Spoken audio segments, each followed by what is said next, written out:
नमस्कार दोस्तों, जय श्री राम, जय सीताराम, जय हनुमान, जय बागेश्वर धाम सरकार। दोस्तों, अगर आप भी एक महिला हैं और लंबे बाल रखने की शौकीन हैं तो ज़रा यह बताइए कि जब भी आप अपने बालों को बनाती हैं तो आपके जो बाल टूटते हैं आखिर उनका क्या करती हैं। आप भी तो कहीं बाकी महिलाओं की तरह अपने बालों को यहाँ वहाँ सड़क पर तो नहीं फेंक देती या फिर कचरे के डिब्बे में यूं ही नहीं डाल देते। अगर आप भी यह गलती करते हैं तो हो जाइए सावधान, क्योंकि इससे आप अपने जीवन में कई तरह की परेशानियों से घिर सकती हैं। तो कहीं आप भी हमेशा शारीरिक तौर पर बीमार तो नहीं रहते, कहीं किसी ने आपके ऊपर कोई तंत्र मंत्र तो नहीं कराया हुआ है, और अगर नकारात्मक शक्तियाँ आपको अपने वश में तो नहीं करके रखती, कहीं आप भी उन महिलाओं में से तो नहीं हैं जो हर समय क्रोधित रहती हैं और गुस्से में रहती हैं और कई तरह की आर्थिक, मानसिक और शारीरिक परेशानियों से जूझ रही हैं। क्योंकि हमारे बागेश्वर धाम पंडित धीरेन्द्र शास्त्री महाराज जी का कहना है कि जो भी महिलाएं अपने टूटे हुए बालों को यहाँ वहाँ ऐसे ही फेंक देती है, ऐसी महिलाओं के जीवन में कई सारी परेशानियां बिन बुलाए आ जाती है और ऐसी महिलाओं पर नकारात्मक शक्तियों का प्रभाव हमेशा हावी रहता है। तो सवाल यह है कि आखिर टूटे हुए बालों का क्या करें और टूटे बालों को यहाँ वहाँ फेंकने से हमें कैसी परेशानियां भुगतनी पड़ सकती है। इन सभी सवालों का जवाब जानने के लिए वीडियो को अंत तक जरूर देखिएगा, लेकिन उससे पहले चैनल को सब्सक्राइब करना बिल्कुल भी मत भूलिएगा। दोस्तों, स्वागत है आपका प्राचीन ज्ञान पर। वीडियो में आगे बढ़ने से पहले वीडियो को लाइक जरूर कर दें, जिससे कि श्री बागेश्वर बालाजी की कृपा आप पर बनी रहे। चलिए वीडियो में आगे बढ़ते हैं। दोस्तों, जब भी महिलाओं के साथ श्रृंगार को लेकर कोई भी बात होती है तो हिंदू धर्म में समुद्र शास्त्र नाम की जो पुस्तक है उसमें महिलाओं के बारे में कई तरह की बातें बताई जाती हैं, जिनमें महिलाओं के चाल चलन से लेकर उनके श्रृंगार तक हर एक जरूरी जानकारी लिखी गई है। समुद्र शास्त्र में कहा जाता है कि महिलाओं को माता लक्ष्मी का रूप माना जाता है और महिलाओं के केस न केवल उनकी सुंदरता में चार चांद लगा देते हैं, बल्कि माता लक्ष्मी का भी प्रतीक माने जाते हैं। जिन महिलाओं के केस लंबे होते हैं उन महिलाओं पर माता लक्ष्मी की विशेष कृपा हमेशा बनी रहती है और ऐसी महिलाएं अपने जीवन में कई प्रकार से तरक्की कर सकती है।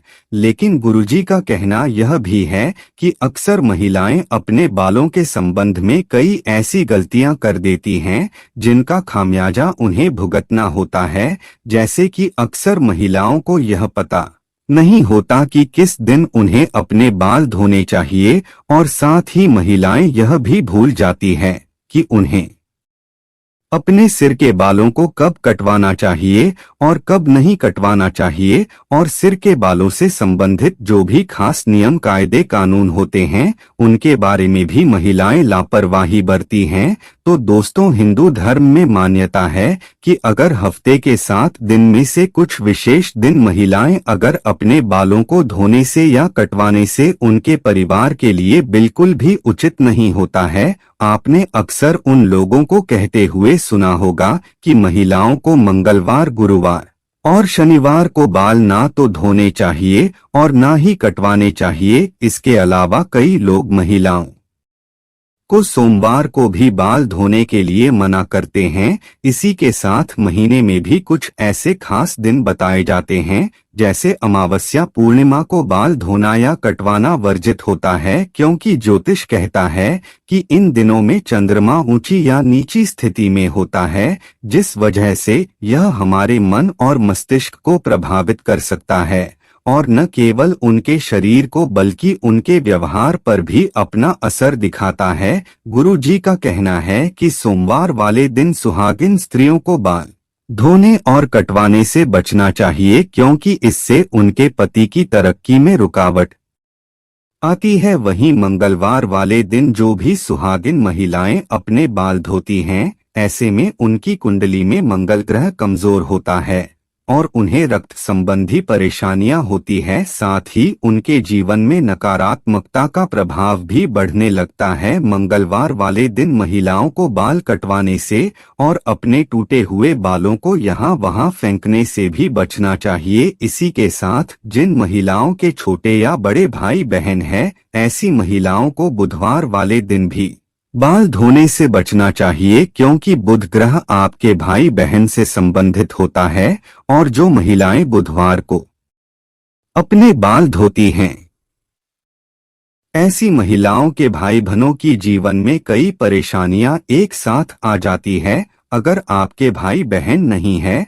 तो बुधवार को बाल धोना आपकी धन संपदा, समृद्धि और व्यापार में बढ़ोतरी के लिए फायदेमंद हो सकता है। वहीं गुरुवार वाले दिन महिलाओं का बाल धोना और बाल कटवाना दोनों ही बहुत अशुभ माना जाता है और कहा जाता है कि इससे न केवल घर में दरिद्रता पैर पसार लेती है, बल्कि आर्थिक तंगी होने लगती है, धन की हानि होने लगती है और आपका गुरु ग्रह, जो कि आपकी अमीरी और आपका वैभव के लिए जाना जाता है, यह ग्रह कमजोर हो जाता है, जिसकी वजह से आप भले ही राजा क्यों ना हो, आपको रंग को बनते देर नहीं लगती। इसी के साथ शुक्रवार का दिन महिलाओं के बाल धोने और कटवाने के लिए बेहद शुभ माना जाता है। यह माता लक्ष्मी का दिन है। ऐसे माता लक्ष्मी के दिन में महिलाओं को बाल कटवाने नहीं चाहिए, लेकिन अगर आप बाल कटवाना चाहती है तो आप ध्यान रखें कि अपने बालों को आप यहाँ वहाँ फेंकने से बचें। ऐसा करने से आपके धन की हानि होगी। बाकी आप शुक्रवार वाले दिन अगर अपने बालों को धोते हैं तो आपको सुखदेव और माता लक्ष्मी की कृपा मिलती है। इससे आपके घर में धन संपदा, वैभव, ऐश्वर्य और सुख समृद्धि में बढ़ोतरी होती है। साथ ही रविवार वाले दिन में महिलाओं को अपने बाल धोने से बचना चाहिए, क्योंकि आपकी कुंडली में शनि राहु केतु को कमजोर बनाता है, जिससे आपके जीवन में शारीरिक, मानसिक और आर्थिक कई तरह की परेशानियां आ सकती है। इसके अलावा कई और दिन होते हैं, जैसे कि अमावस्या, पूर्णिमा और एकादशी। इन दिनों पर भी महिलाओं को अपने बाल धोने से बचना चाहिए, क्योंकि यह दिन भी आपके बाल धोने के लिए शुभ नहीं माने जाते। अब अगर महिलाओं के बाल कटवाने की बात की जाए तो समुद्र शास्त्र कहता है कि उनको अपने बाल कटवाने ही नहीं चाहिए, क्योंकि महिलाओं के बाल माता लक्ष्मी से संबंधित होते हैं और आपके बाल जितने ज्यादा लंबे होते हैं उतनी ही आपके पास धन, दौलत, ऐश्वर्य की बढ़ोतरी होती है। लेकिन अगर आप अपने बाल कटवाते हैं तो ध्यान रखें कि आप अपने बालों को यहाँ वहाँ यूं ही ना फेंके, किसी के पैरों में ना आने देना ही, अपने बालों को ऐसे ही खुले में छोड़े। इसी के साथ महिलाएं अपने दैनिक जीवन में जब रोजाना बालों में कंघी करती है तो भी उनके कई सारे बाल टूट जाते हैं और अक्सर महिलाएं उन बालों को ऐसे ही कचरे में फेंक देती है या फिर यूं ही सड़क पर फेंक देती है। महिलाओं को यह जानना जरूरी है कि महिलाओं के बालों से तंत्र शास्त्र किया जाता है और जो महिलाएं अपने बालों को यहाँ वहाँ पर फेंक देती है, अगर उनके बाल किसी तांत्रिक के या फिर किसी भी नकारात्मक शक्ति के हाथ लग जाते हैं तो ऐसे में बालों का गलत प्रयोग किया जा सकता है। बालों के जरिए कोई भी बुरी शक्ति या ऊपरी अलाबला आपके ऊपर हावी हो सकती है। इसी के साथ कई तांत्रिक लोग महिलाओं के बालों का प्रयोग करके महिलाओं पर वशीकरण भी कर लेते हैं। साथ ही तांत्रिक लोग अपने तंत्र शास्त्र में शक्तियों को बढ़ाने के लिए भी महिलाओं के बालों का इस्तेमाल करते हैं। तो आगे बागेश्वर धाम सरकार पंडित धीरेन्द्र कृष्ण शास्त्री जी का कहना है कि अगर आप अपने बाल बनाते हैं और आपके बाल झड़ या टूट जाते हैं और बाल कटवाते समय आपके जो कटे हुए बाल होते हैं, महिलाओं को कोशिश करनी चाहिए कि आप इन बालों को इकट्ठा करके कहीं पर भी मिट्टी में दबा दीजिए, या फिर अगर आप ऐसा नहीं कर सकती तो जब भी आप अपने बालों को कचरे में फेंके तो बालों को इकट्ठा करके उन पर थूक दे। ऐसा करने से कोई भी तांत्रिक या बुरी शक्ति आपके बालों का इस्तेमाल नहीं कर सकती। दोस्तों, उम्मीद करते हैं कि गुरु जी की बताई हुई बातें आप अपने जीवन में अपनाएंगे और अगली बार आप अपने बालों को यहाँ वहाँ फेंकने से पहले कई बार जरूर सोचेंगे और गुरु जी का बताया हुआ उपाय अपनाकर अपने जीवन में आने वाली परेशानियों से छुटकारा पाने की कोशिश जरूर करेंगे। उम्मीद करते हैं कि गुरु जी की बताई हुई यह बातें और चेतावनी आपको ज़रूर पसंद आई होंगी। यदि आपको यह वीडियो अच्छी लगी हो तो चैनल को सब्सक्राइब करके वीडियो को लाइक करें। कमेंट बॉक्स में जय श्री राम, जय सीता हनुमान, जय बागेश्वर धाम सरकार ज़रूर लिखें और इसे ज़्यादा से ज़्यादा अपने मित्रों के पास शेयर करें। तो मिलते हैं अगली वीडियो में, तब तक के लिए आप सभी लोगों से नमस्कार। स्वस्थ रहें, सुरक्षित रहें और हम आप लोगों के लिए प्रभु से स्वस्थ रहने की कामना करते हैं।